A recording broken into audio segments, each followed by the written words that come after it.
to IELTS Elucidation, the IELTS Q&A session. This is me, Hannah Kishaji, joining you from Needles Academy.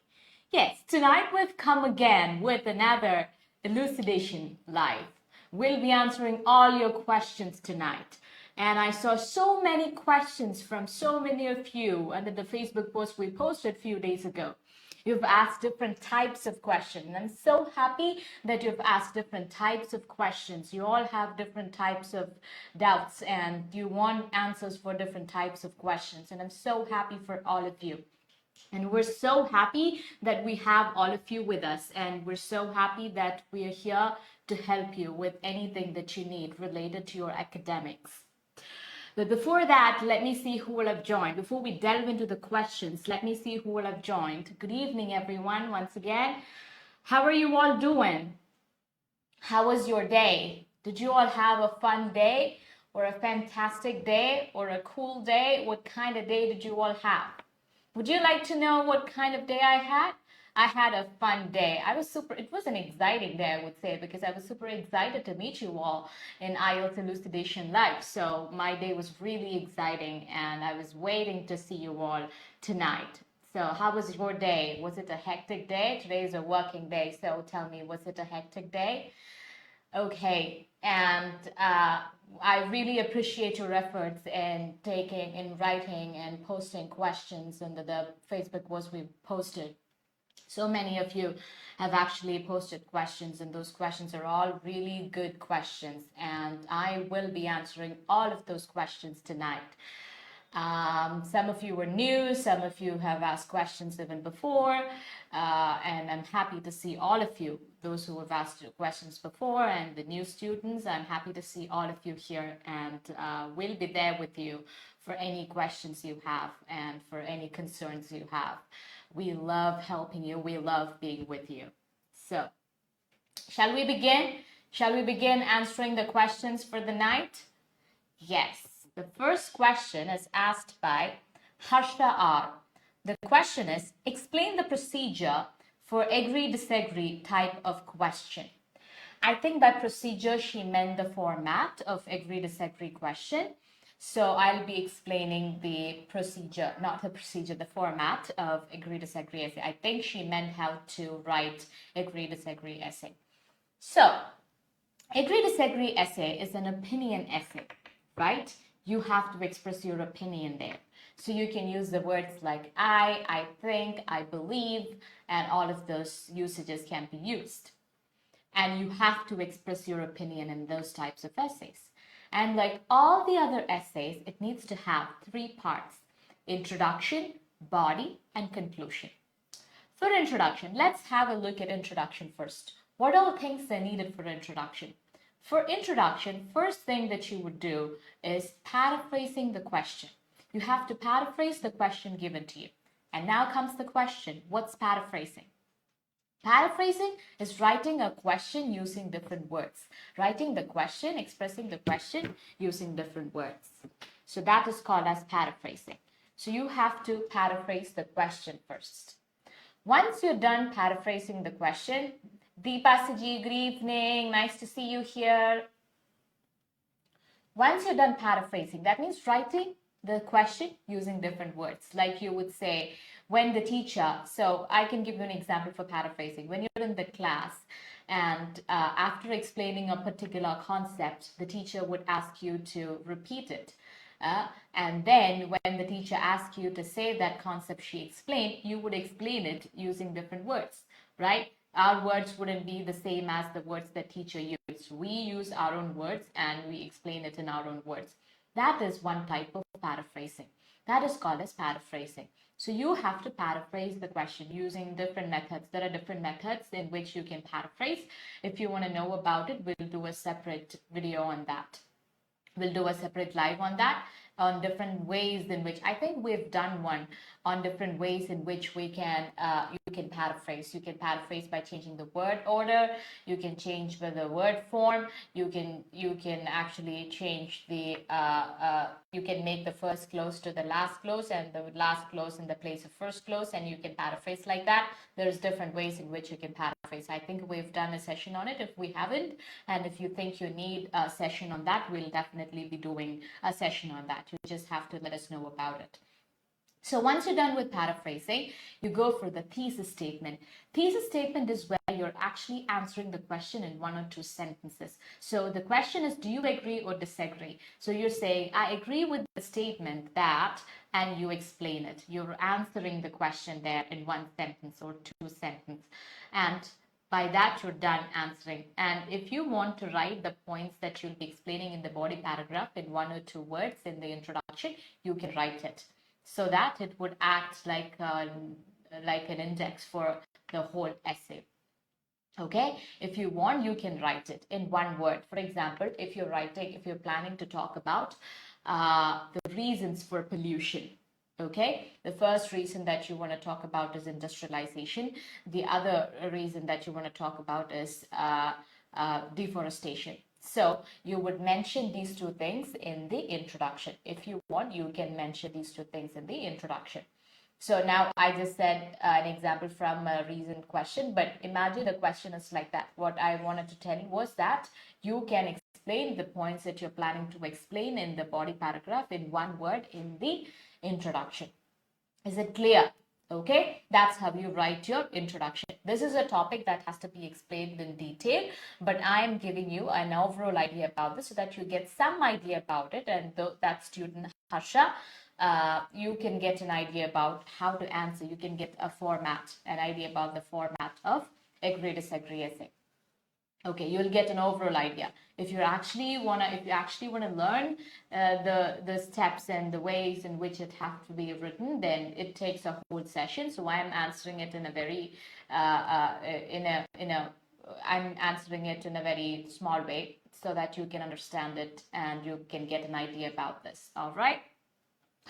So I'm not answering it in a detailed way. I'm just going, I'm making it really short as possible, because we need to answer all the questions. So once you're done with your introduction, you're moving on to your body paragraph 1. In body paragraph 1, first you need to have a topic sentence. Topic sentence is mostly like, is more like an heading for your paragraph that acts like a heading, but in 1 sentence.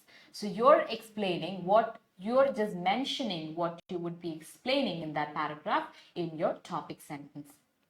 Okay, and then you would give explanation and example. You will give personal examples because you can give examples from your personal life because this is an opinion essay and this agree disagree essay. You can give examples.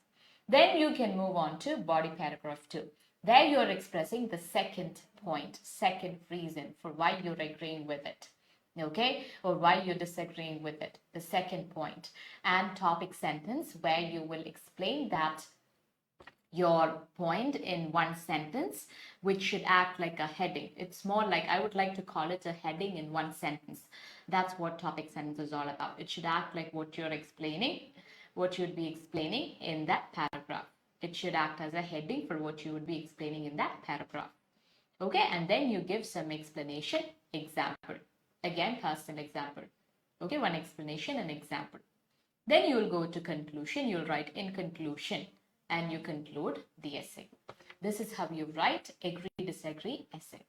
I hope you got some idea about it. Again, I'm telling you, if you want to get a complete idea about it, it takes a whole session. I need to take up a question and explain it to you. Only then it would be fully clear.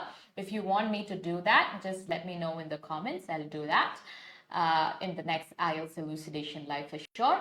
But for now, I'm explaining it in very short way. Okay, so that you get an idea about this. Is it clear to everyone? Is it clear? Shall we move on to the next question? So yes or no? Yes, I see. Ragi GR, I saw your question. I'll be answering your question. Ragi GR, Susmi Anu, good evening.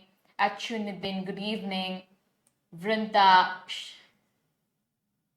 hi. Anika Unikrishnan. Okay, it's clear. So we're moving on to the next question that is asked by Listener Matthew. Listener Matthew was asked, I would like to know which Makar PDF should I refer to. I have my exam next week. Should I refer to September to December or Jan to April? That's what Lissima Matthew wants to know. So Lissima Matthew, here you practiced with September to December, that version, right? So you keep on practicing that. If by any chance you get January to April version, just have a quick glance at that. There wouldn't be much difference between September to December version. There wouldn't be much difference between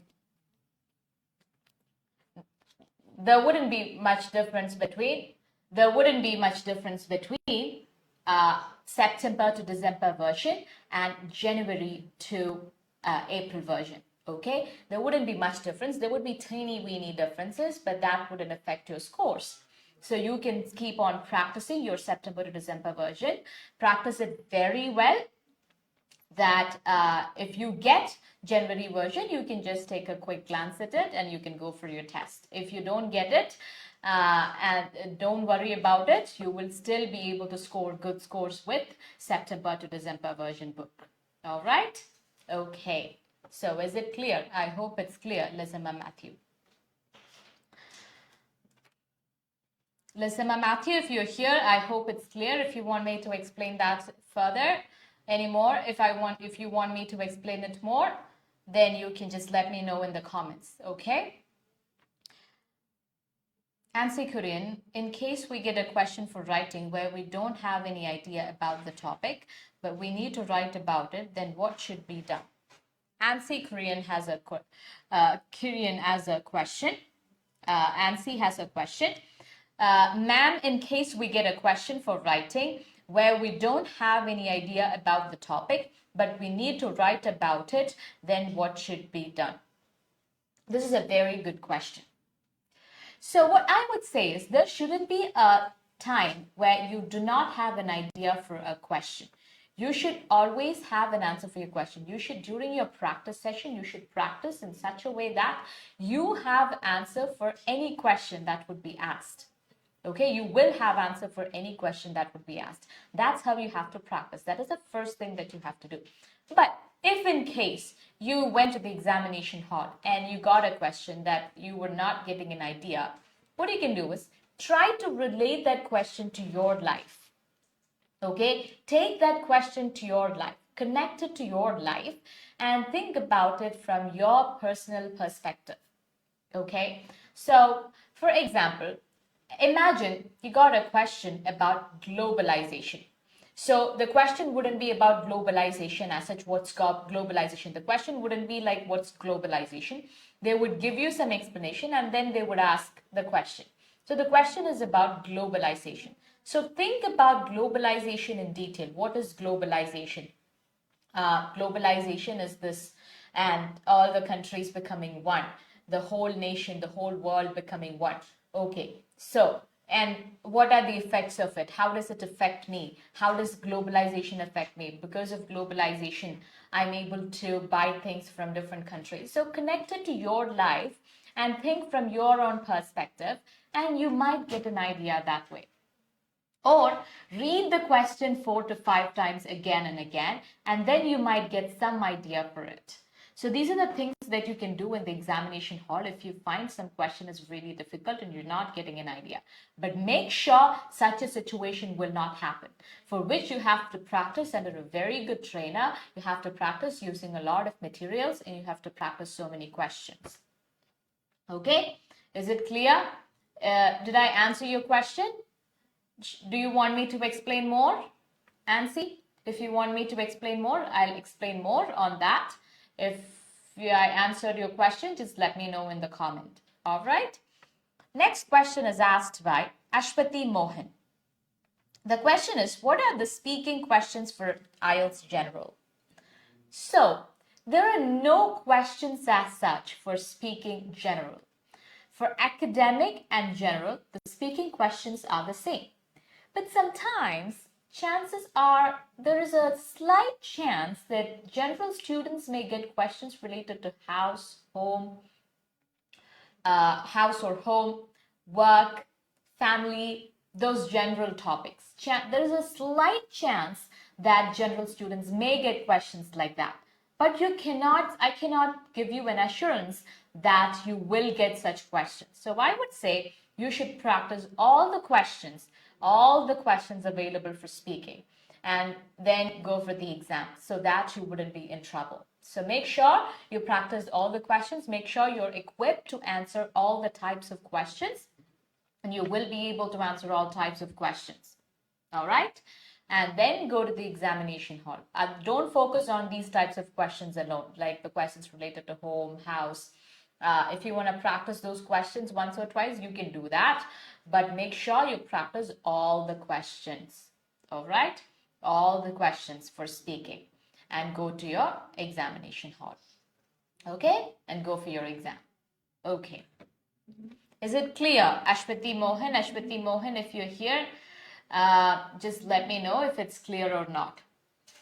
Annette Seto, good evening. Claude and Lewis, good evening. Ansi Korean, okay, it's clear. Okay, I'm happy that it's clear to you. Clarina Fernandez, good evening. Vrinda, good idea. Okay, thank you, Vrinda. Okay, now we're moving on to the next question. Okay? Divya Bibin has asked a question. The question is, will single grammar mistake or spelling mistake in IELTS listening affect our score? The simple answer is yes. Single grammar mistake and spelling mistake will affect your score unless otherwise mentioned. Unless otherwise mentioned where? Unless otherwise in the answer key. So while you practice, you've seen for some answers they've put S in brackets, A in bracket, the in bracket. For some answers they have not put the or A or S in brackets. For those answers for which they haven't put the A or the or S in brackets or any other thing in brackets, you need to write the exact same answer. And if you don't write it, you will lose your marks, even if it's for a single letter. And then if it's for a single grammar mistake. So for IELTS, you will lose your marks even if you're making a small mistake with spelling or grammar, unless otherwise specified, mentioned. If they've mentioned, they should mention otherwise, like they have to put in brackets in the answer key. Except for those things, all other things, all other answers, you have to answer it in the way it's given in the answer key. Is it clear? Divya Bibin? I hope I answered your question. Now we're moving on to, yes, we have Logeshwari Suresh. Good evening. I know you, Logeshwari Suresh. I remember you from a lot of lives. Shyamal Koshi, good evening. Shemi Varghese, good evening.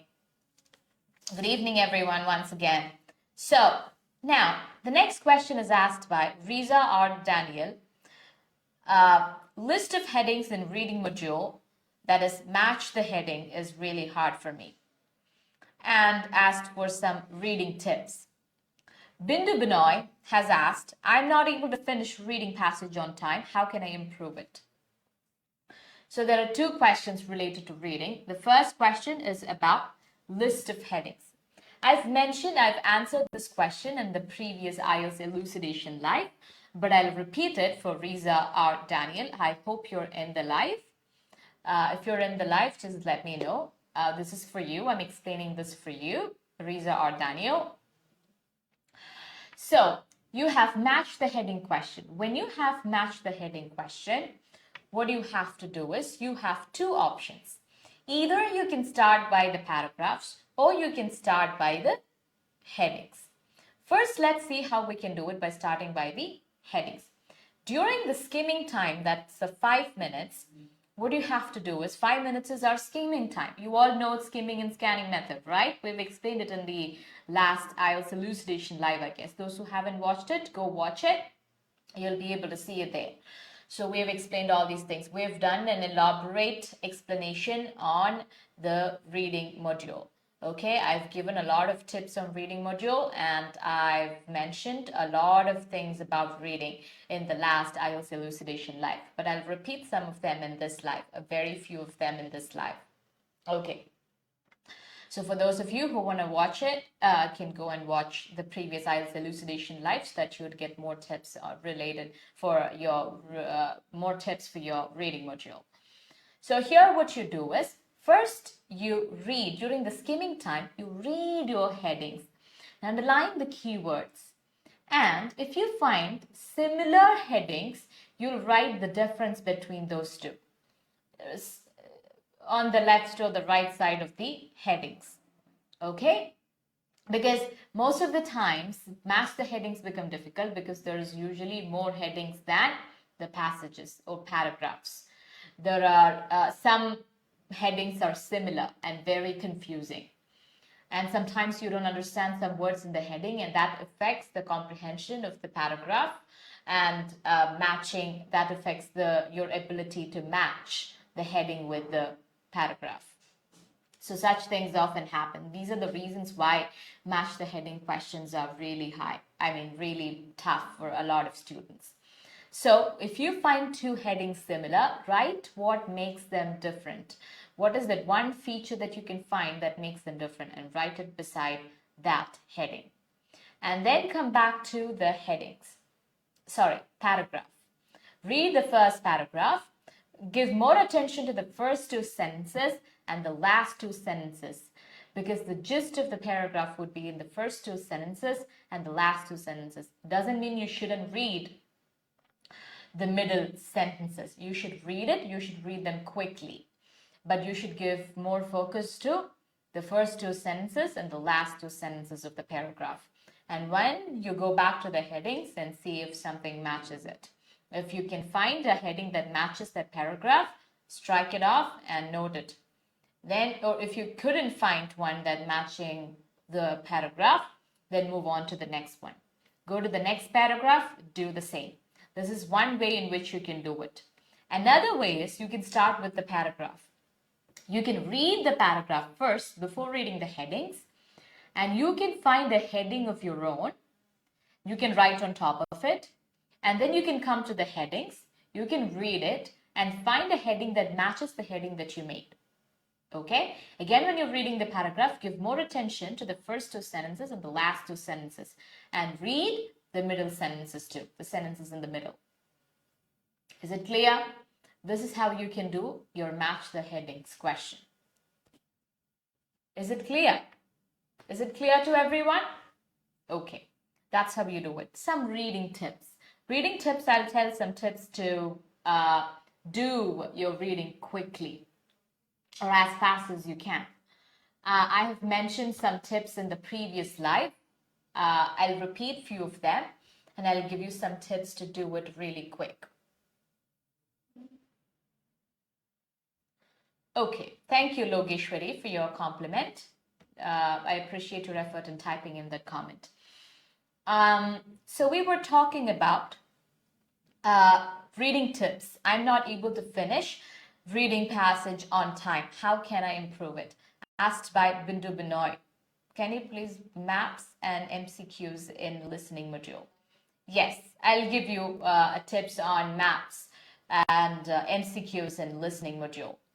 How to prepare for Q card in the first 1 minute preparation period in the examination center. Okay, I'll answer your question, Shamal Koshi. Anagha Unikrishnan and Shamal Koshi, I'll answer your questions. Okay, let me finish answering this question and the reading tips. So, the first thing that you can do is, first of all, improve your vocabulary. Vocabulary is one thing that is causing you waste your time. Okay, that is one of the biggest problem, or one of the biggest reason behind you not being able to finish reading your passage on time, because sometimes you don't know the meaning of a word, so you're stuck there and you're not able to move on to the next line because you don't know the meaning of the word. Improving your vocabulary is the first thing that you have to do. And second thing, avoid rereading while you're doing your skimming. While you're skimming, avoid rereading, going back to the sentence again and again. If you're going, just put your finger through that and just read it. So don't reread anything. Otherwise, if you reread, you would lose your time. Okay, you would end up wasting your time. Another thing is read 2-3 words together. Okay, word chunking.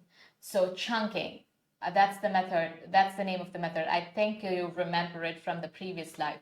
You read a group of 3 words together. You read a group of 5 words together. First, you start reading 3 words together. That is the biggest tip that you can have. Okay, that is one of the most interesting thing that you can try. Try reading 3 words at a time. And then as you progress, as you improve on practice, so that improves with practice. And as you improve, you try to read 5 sentences at a time using your peripheral vision, like using your side vision. So you'll be looking at the 3 words, but you'll also be seeing the other 2 words, and you'll be reading those 2 words too. And by that, you'll be done with. Lokeshwari has asked, how to improve vocabulary. Yes, that is a very good question. You have to read more, you have to read more content. So while you read your reading module, if you find a difficult word in that, note it down and learn its meaning and use it in few sentences. And every day try to learn at least 3 words. Okay, since you're preparing for your exam, you have to learn at least 3 words every day from your reading module or from watching some kind of podcast or listening to some kind of podcast, watching some videos somewhere. You learn 3 new words every day. Always choose those words that you'll be able to use in your speaking and reading and your writing and all of these places. Learn those kind of words. Be selective when you learn those words. So learn 3 words every day. If you come across a word, new word somewhere, just note it down and write its meaning and make sentences with it. That's how you can improve your vocabulary. That's one of the ways in which you can improve your vocabulary. Okay, the other 2 questions were how to prepare for cue card in 1 minute preparation period in the examination center. So you'll be given a paper and a pen during that 1 minute time. So what you have to do is first think of an introduction. So write introduction there and think of an introduction. Okay, think of an introduction and write just the point that you want to explain. For example, I'm going to talk about the English lesson. So one of the questions we've discussed in IELTS Speaking Mastery is describe an English class or lesson that you enjoyed. So for introduction, we'll write there are so many classes that I've been to. Some classes interesting, some classes not interesting. You'll write that for introduction. But when you say it, you will explain it. And then you give a background information for the whole thing. Think about the background information and write it down in 2 or 3 sentences. Don't write it down in 2 or 3 sentences. Just write what is the background information you're going to say. Well, one of the background informations could be you had no plans of attending class. Okay, and football, right? You had no plans of attending class, and put a hyphen and write football. So that means when you see that, you should be able to explain on that you had no plans of going for the English class because you wanted to go for football competition, but on that day you had a leg pain, so decided not to go for the football match, but to go for not football competition, okay, football match. I made a mistake there. So football match. So I decided to go for the football match. I was supposed to go for football match, but I went for the class instead because I had leg pain. So this is the background information for which you're writing 2 points there. Once you're done writing the background information, now come back to the cues in the question. Select the cues there. Select 1 or 2 of the cues in the order of your storyline. So you should prepare a storyline, like what you want to say first. So I went to the class, how the class was, what the class was about, what was taught in the class. So that's the first cue. So you write what was taught in the class, and you would write the chapter. It was about Harry Potter. So you will write Harry Potter, but you will explain it. Okay, or Snow White and the 7 Dwarfs, and you will explain it. You'll write just the word, but you will explain it. Okay, then you will move on to the next cue and the next cue, and you will answer at least 3 cues there, and after that you'll go to the conclusion and you'll conclude. Okay, is it clear? Is it clear, Shyamal? If you still have some questions, please feel free to drop them in the comments. I'll answer them. Can you please give tips to do maps and MCQs in the listening module? So Here, first I'll start with maps. Maps, understanding the maps is the key. During the time that's given to you to read the questions, read the map carefully. Rather than giving so much importance to the questions, go through the map carefully and try to understand what the map is all about. So that when this question is said, when the answer is said in the audio, you'd be able to connect it. So most of the time, most students fail to read the map carefully. You also have to read. You should not only just read the questions, but also you should read the map. That is also part of the question. You should read the map carefully, and only then you would be able to answer it properly. That is one of the reasons why you're not able to answer maps really well. And about MCQs in listening module. MCQs, what you can do is you can underline the keywords and synonyms. Okay, you can think of synonyms, you can underline the keywords. Okay, in the options, in the multiple choice that's given to you, and underline the keyword of the question and underline the keyword of the options while you're reading the question, and then listen to the audio and just predict what the answer would be. So when you're listening to the audio, just try to predict what the answer would be and mark it. So underlining the keywords is the key to scoring better in MCQ questions in listening module. Is it clear? Is it clear, Anika Unikrishnan? Yes. And okay, Shamal, it's clear to you. I'm happy that it was clear to you.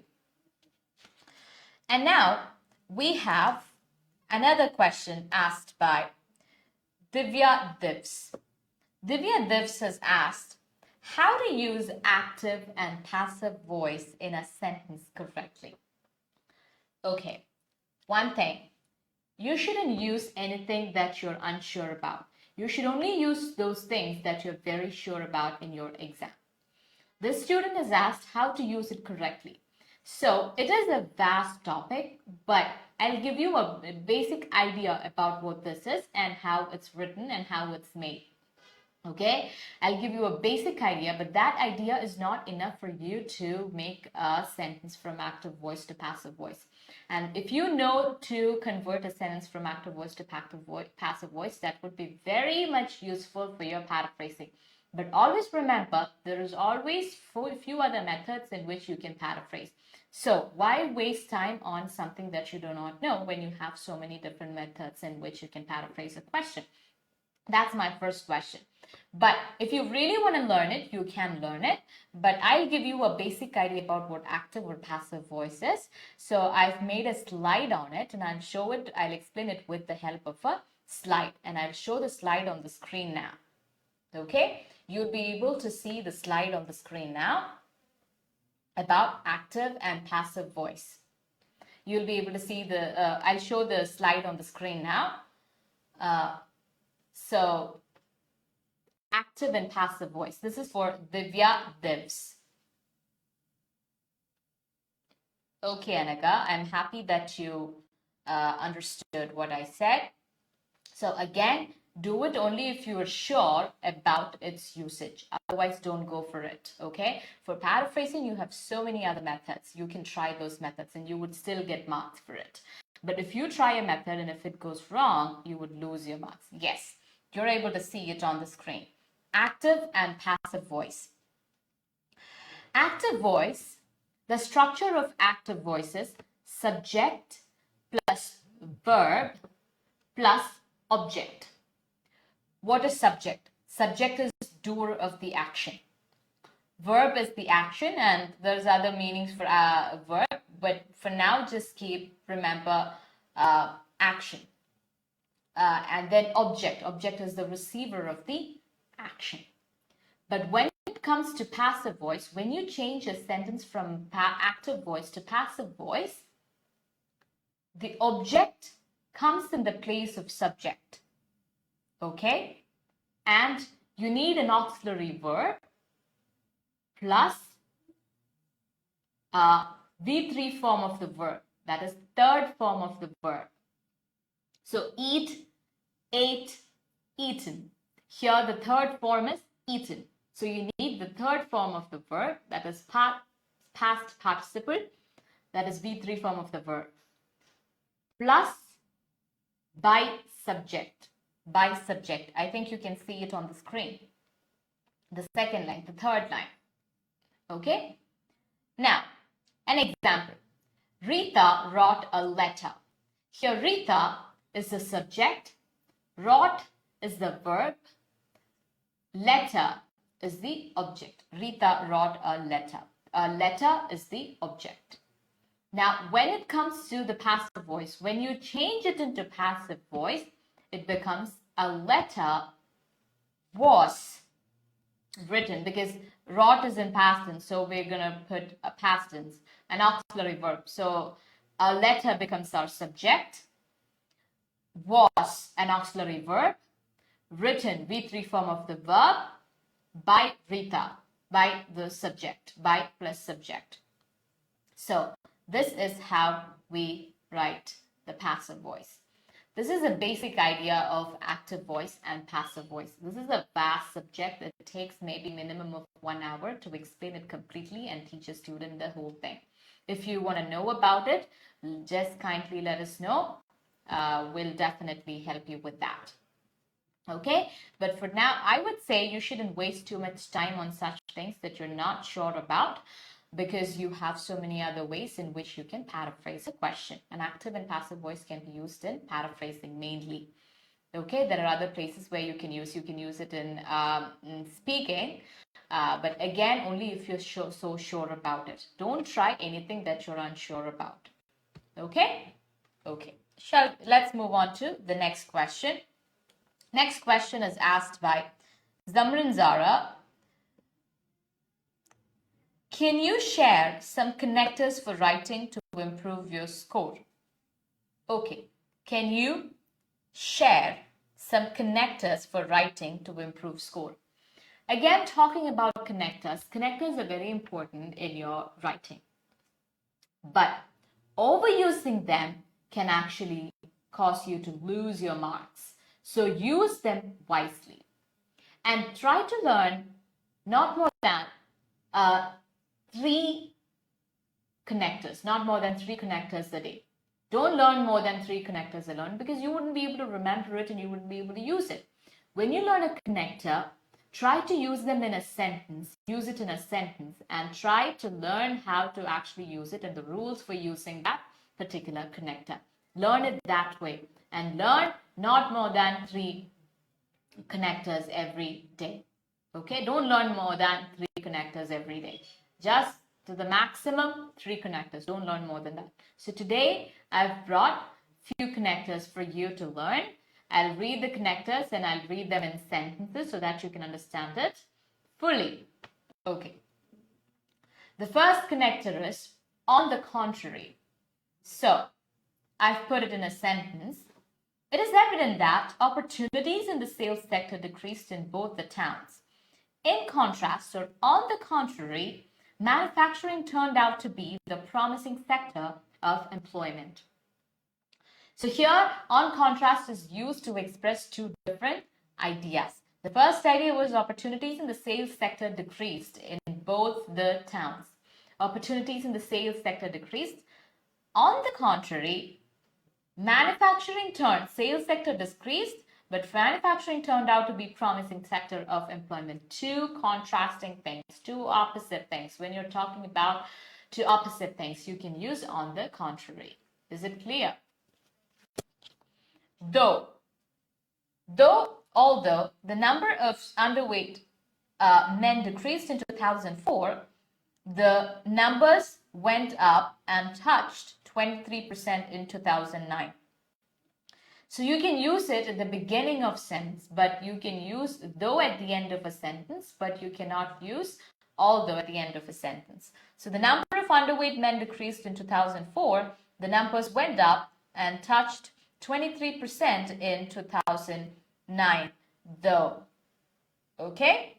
So that is only though can be used at the end. So what is the meaning of the sentence? I'll read it again.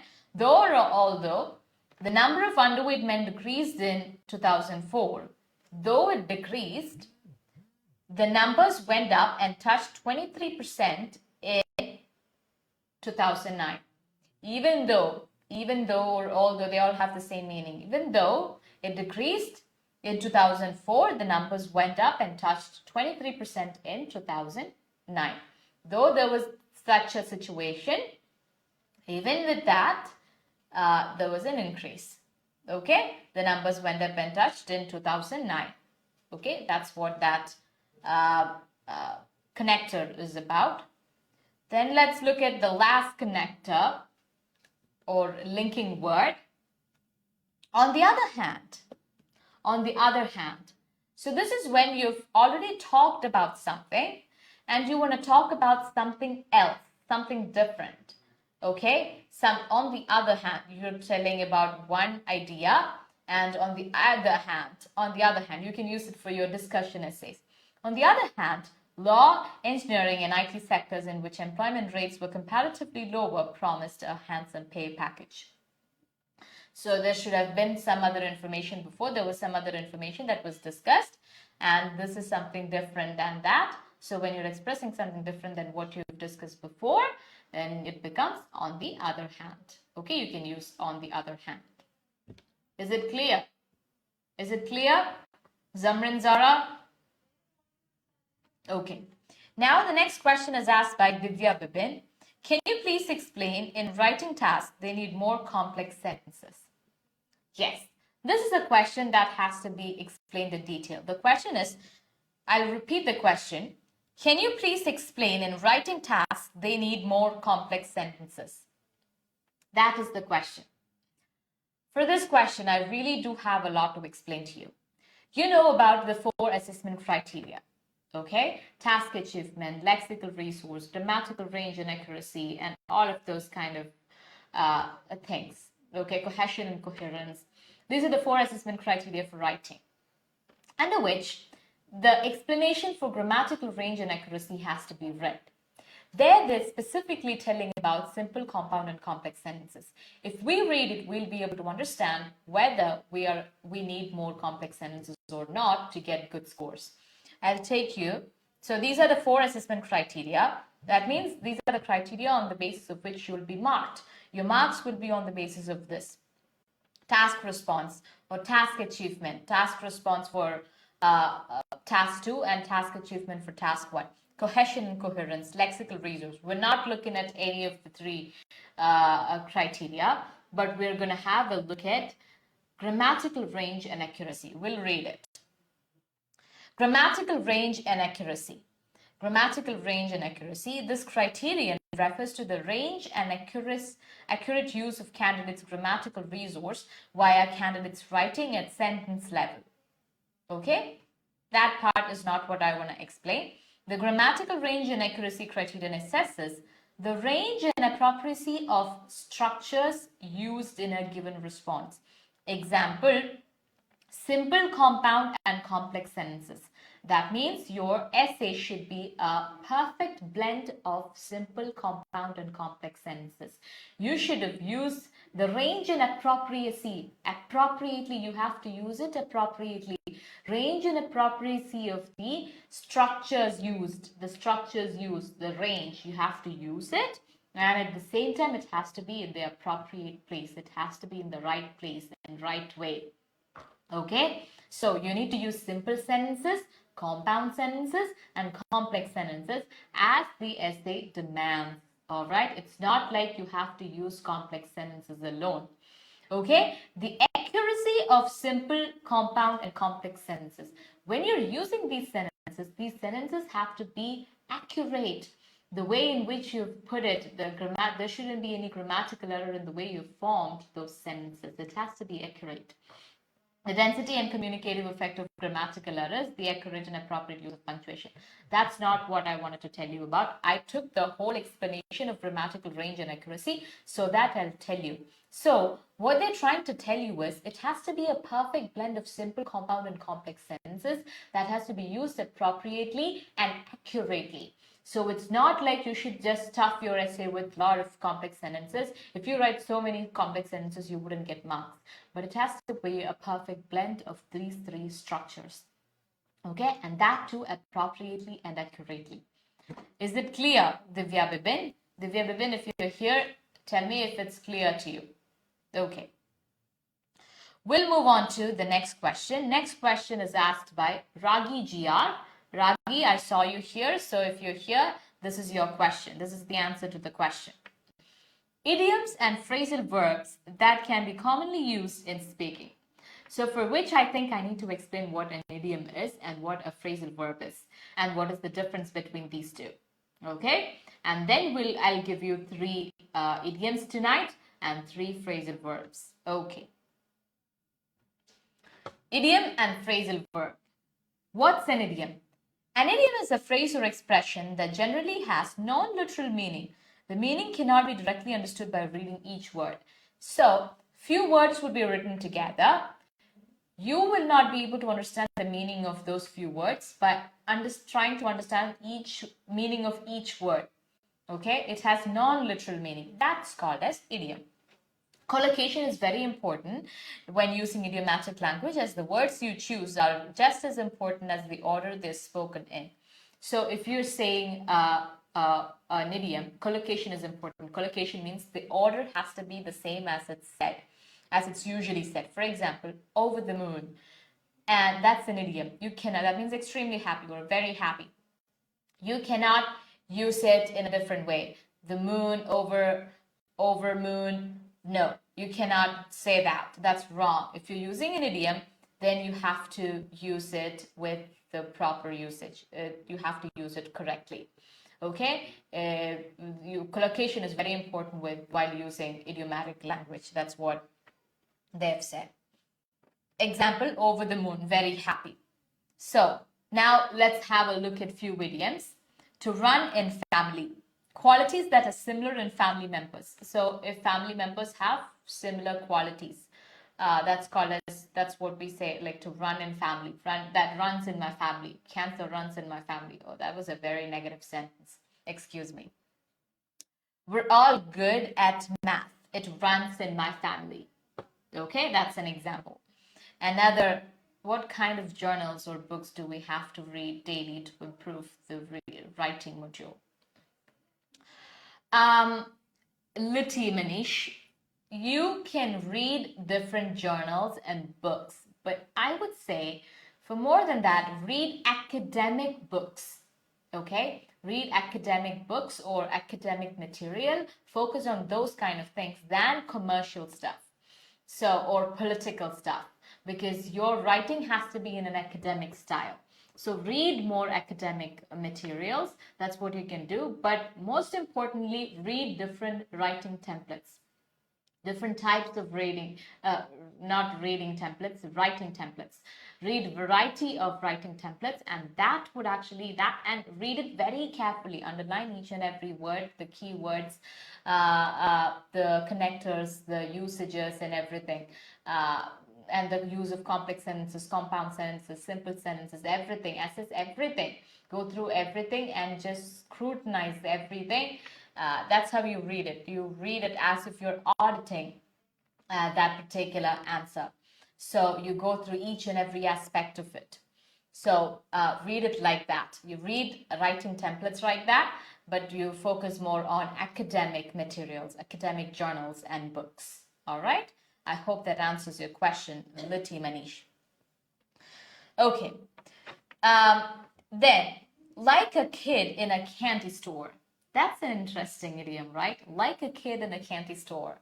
Let's see what that is. Very excited about something. That's the meaning of like a kid in a candy store. So a kid in a candy store would be super excited. So, thank you. It's my pleasure, Liti Manish, to answer your question. Okay. So, very excited about something. When I arrived in the city, I was like a kid in a candy store. There was so much to see and do. Okay? That is an example sentence with it. I hope it's clear. These are all very simple idioms. That's why I'm not explaining too much on it. I'm not spending too much time on it. But if it's not clear, just please feel free to comment in the comment box. I'll answer your questions again, or I'll explain it more, or explain it in a different way. Driving me up the wall, something that annoys you. Waiting for my results is really driving me up the wall.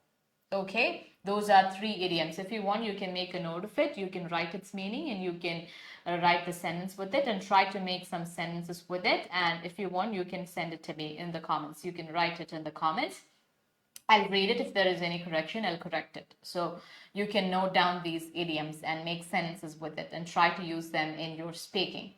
Okay, let's move on to the next slide. That's about phrasal verb. So she has also asked about, Ragi GR has also asked about phrasal verbs. So what are phrasal verb? Phrasal verb is a compound verb where a verb is combined with an adverb. So verb is combined with an adverb. Again, this is more like idiom. The meaning cannot be understood by reading each and every word. The meaning changes when these two words, when two different words join together, they become a different word and they have a different meaning. Okay, adverb or a preposition. When these phrasal verbs are made, they often have idiomatic meaning and you cannot understand the meaning by reading what each word means. That's what I just explained before. For example, pick up means lift. The first phrasal verb, look at the first phrasal verb, you can see count on, to rely or depend on someone or something. If I'm ever making a mistake, I can count on my friends to warn me. Okay, second phrase is get over, to recover from or overcome something. Drinking a lot of water helps in getting over an illness. Third phrasal verb, take after, to resemble someone, especially of children about their parents. Example sentences, Lee takes after his father when it comes to politics. So these are few phrasal verbs. You can make note of them and you can write their meanings. I've given the meanings in the slide and also an example sentence, and you have to make a sentence with it, then you will learn it fully. Okay, we will move on to the next question. Next question is asked by Fauzia Sabir Na. Yes, no, not given in reading module is tough. Okay, let's have a look at that. True, false, not given, or yes, no, not given. Yes, no, not given if the passage is about some person's opinion or something. True, false, not given if the passage is about a fact. Okay, so this is the difference between that, and that would be mentioned in the oh, thank you, Raki. It's my pleasure to answer your question, and it's so kind of you to say thanks. Okay, it's my pleasure to answer your questions. Okay, so true, false, not given. We'll answer true, false, not given. I've answered this even before in some lives. I don't remember which live it was, but I'll explain it once again. So true, false, not given. It would be given whether it's true, false, not given, or yes, no, not given. That would be given in the question. So you don't have to worry about it. So now, how to do true? It is true when you're able to find the information in the passage and the information in the passage agrees with the statement. So, for example, this is where our questions would be. Okay, you have 3 questions. And this is our passage. Okay, so you'll be given a statement here in 1, 2, 3, and you will be asked whether it is true, false, or not given on the basis of the information in the passage. Okay, so first, it is true when you're able to find the information in the passage and information in the passage agrees with the statement. Information in the passage agrees with the statement in the question. Okay, for example, Ramu goes to school. I want to know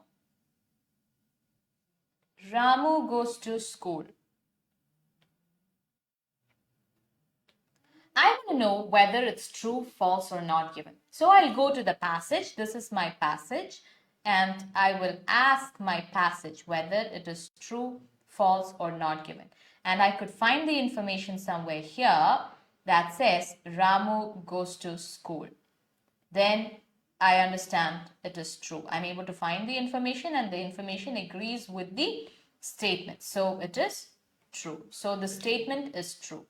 First statement is true. Second statement is also the same. Ramu goes to school.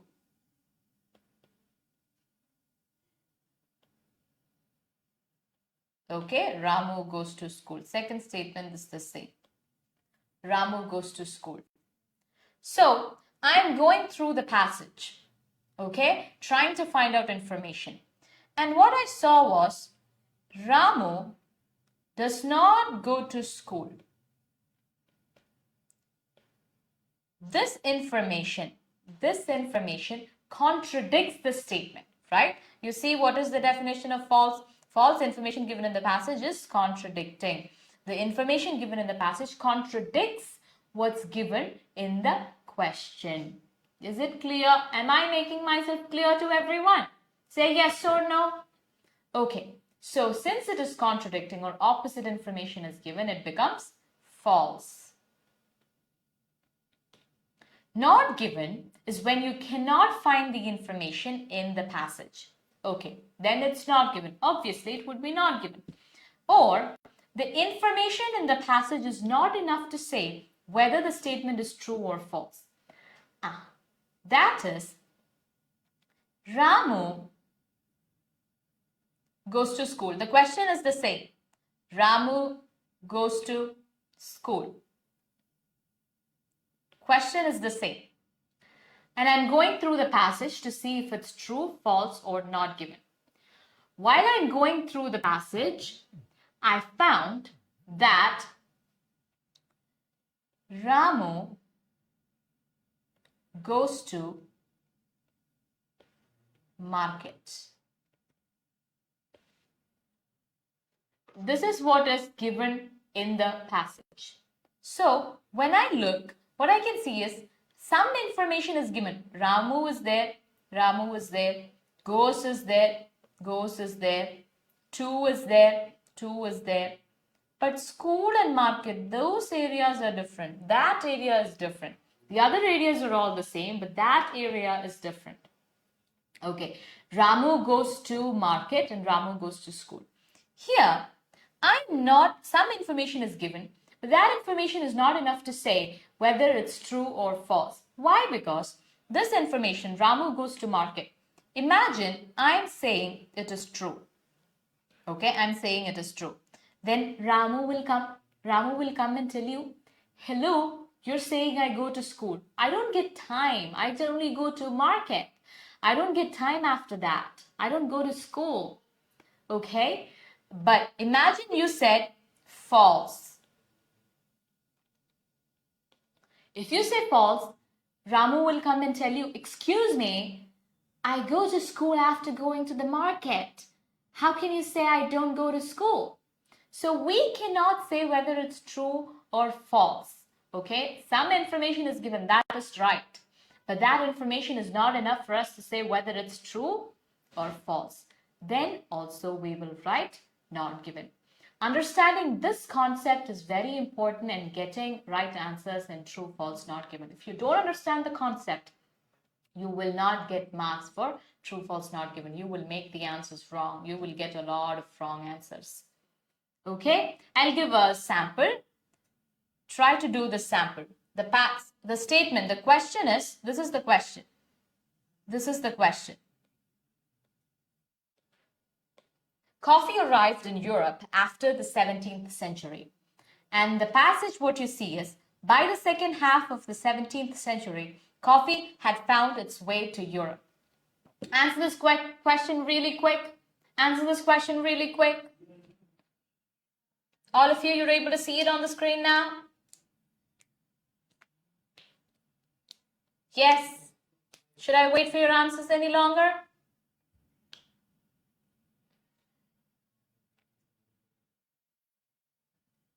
Okay, I'll answer this question. Answer of this question, for those of you who said false, is right. The answer of this question is false.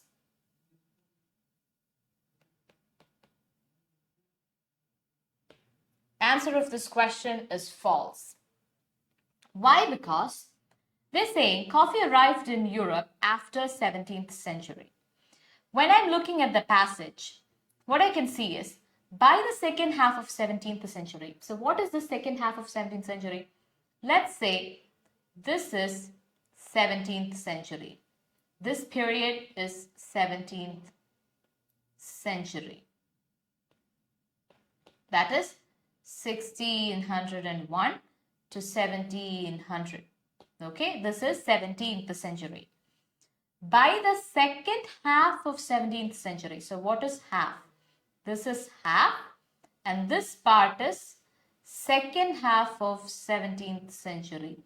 Second half of 17th century. Okay, by the second half of 17th century, coffee had found its way to Europe. So that means coffee came during this time. But what is our statement saying? Statement is saying coffee arrived in Europe after the 17th century. After 17th century, that is during this period. After 17th century. So that means coffee came to Europe during 17th century, right? Second half of 17th century. So the statement coffee came to Europe after 17th century is wrong, is false, it's contradicting. Okay? I hope it's clear to everyone. Fauzia Sabirna, I hope I answered your question. So that's all for tonight. I hope I answered all your questions. If you have any more questions, post them under the Facebook post we will be posting after a few days. And I'll answer those questions in the next IELTS elucidation, our IELTS Q&A session. And we're super happy and excited to answer all your questions. So until we meet again in IELTS elucidation in the next week, this is me, Hana Kishaji, signing off from Nithus Academy. Bye-bye, good night, and take care.